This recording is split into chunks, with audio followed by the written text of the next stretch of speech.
भाग तृतीय तर्क संग्रह। आचार्य अन्नम भट्ट कृत।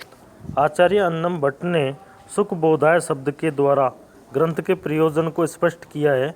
सुखबोधाय से तात्पर्य है कि जो विद्वान श्रुति स्मृति व्याकरण महाभाष्य के ज्ञान से तो परिपूर्ण है, किंतु न्याय तर्क आदि ग्रंथों के विषय से अनभिज्ञ है, उनको निःश्रेयस अर्थात मोक्ष की सिद्धि कराने के लिए ही तर्क संग्रह ग्रंथ की रचना की गई है।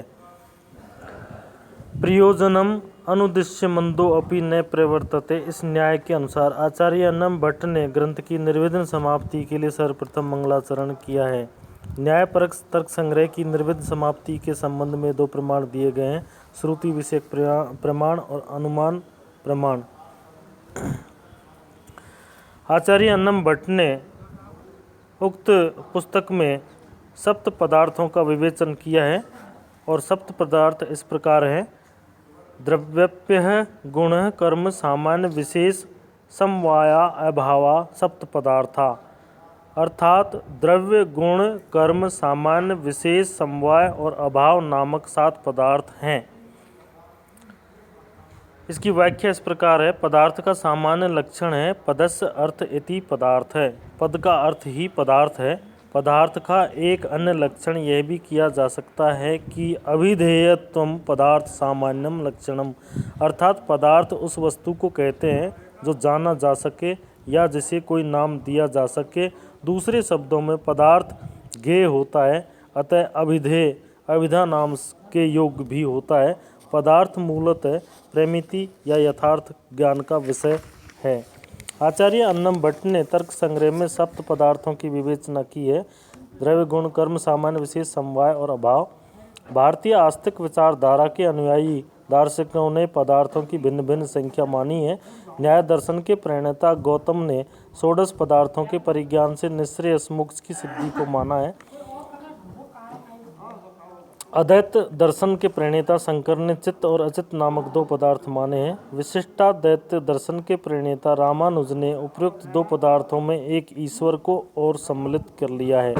सांख्य के प्रवर्तक आचार्य कपिल ने तथा द्वैतवादी सांख्याचार्य ईश्वर कृष्ण आदि ने 25 तत्व माने हैं। योग दर्शक के प्रवर्तक पतंजलि ने सांख्य के 25 तत्वों में एक ईश्वर तत्व को जोड़कर 26 तत्व स्वीकार किए हैं। वैशेषिक दर्शन के प्रवर्तक महर्षि कणाद उलूक औलुक दर्शनकार केवल 7 ही पदार्थ मानते हैं। तर्क संग्रह विशुद्ध न्याय दर्शन का ग्रंथ न होकर न्याय वैशेषिक दर्शनों की संयुक्त परंपरा का ग्रंथ है, अतः न्याय दर्शन के द्वारा प्रतिपादित 16 पदार्थ यहाँ प्राप्त नहीं होते। न्याय मूलतः तर्क का तत्व विचार करता है, अतः न्याय के पदार्थ प्रथमतः तर्कशास्त्र के विभाग हैं। भावात्मक पदार्थ 6 हैं: द्रव्य गुण कर्म सामान्य विशेष और समवाय। अभावात्मक पदार्थ 4 हैं: प्रागभाव प्रध्वंसाभाव अन्योन्याभाव और अत्यंताभाव।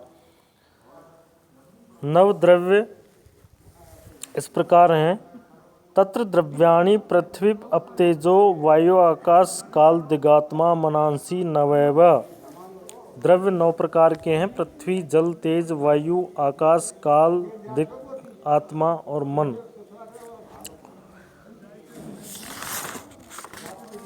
द्रव्य वह है जो गुण तथा कर्म का आश्रय होता है और साथ ही अपने कार्य का समवायी कारण भी होता है। द्रव्य की स्वतंत्र सत्ता है, वह अपने कार्यों का उपादान कारण भी होता है।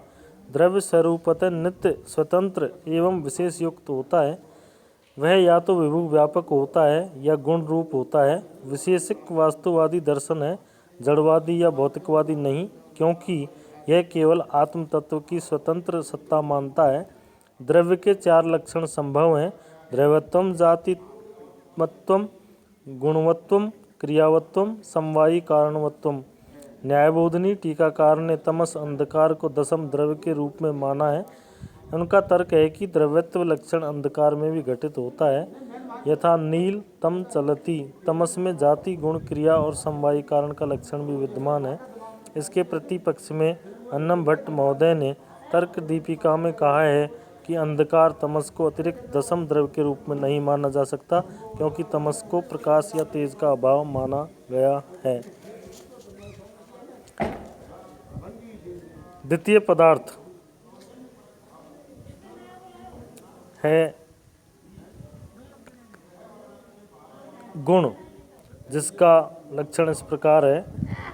रूप, रस, गंध, स्पर्श, संख्या, परिमाण, पृथकत्व, संयोग, विभाग, परत्व, अपरत्व, गुरुत्व, द्रवत्व, स्नेह, शब्द, बुद्धि, सुख, दुख, इच्छा, द्वेष, प्रयत्न, धर्म और अधर्म, संस्कारस चतुर्विंशति गुणा।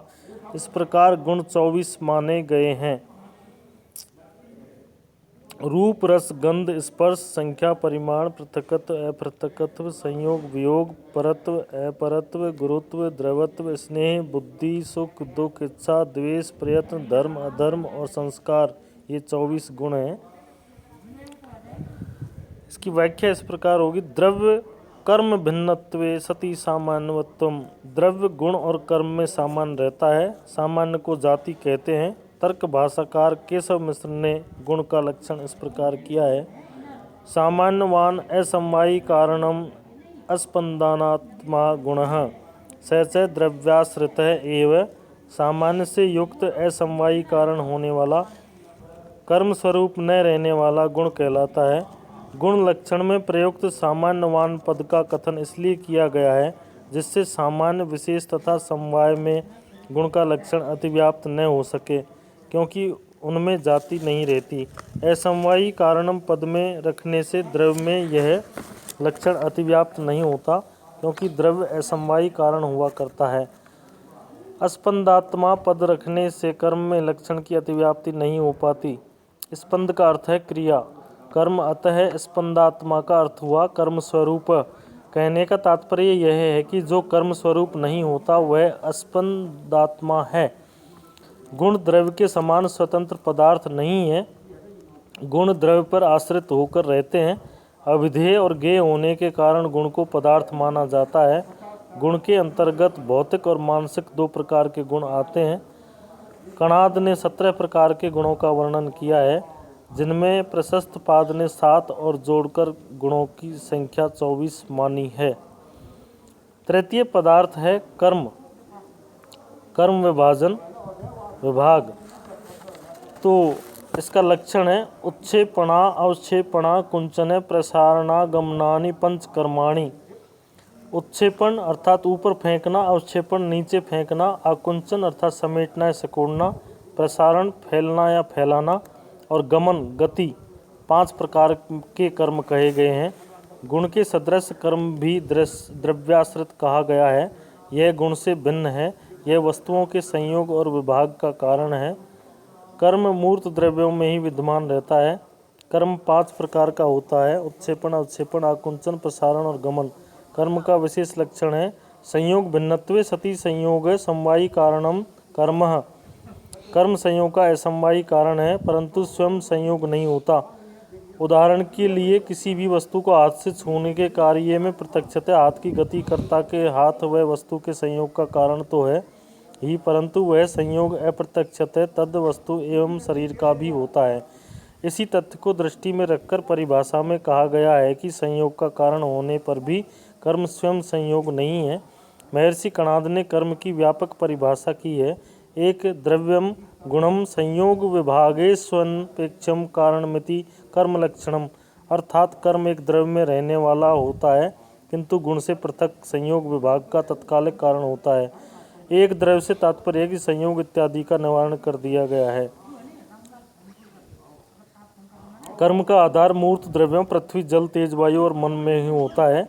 सर्वव्यापी विभू द्रव्यों आकाश, काल, दिक् और आत्मा कर्म का होना संभव है, क्योंकि वे एक स्थान से दूसरे स्थान पर गमन नहीं करते। उत्क्षेपण अर्थात जैसे गेंद को ऊपर उछालना। अवक्षेपण अर्थात छत से पानी या गेंद का नीचे फेंकना। आकुंचन अर्थात जैसे हाथ पैरों का मोड़ना या कछुए का अंगों को सिकोड़ना। प्रसारण अर्थात पैर फैलाना, कछुए द्वारा अंगों को फैलाना। गमन अर्थात चलना, दौड़ना, घूमना। वक्र गति, सरल गति आदि सभी गमन के उपाधि भेद हैं। गति मूलतः एक ही प्रकार का होता है। धन्यवाद।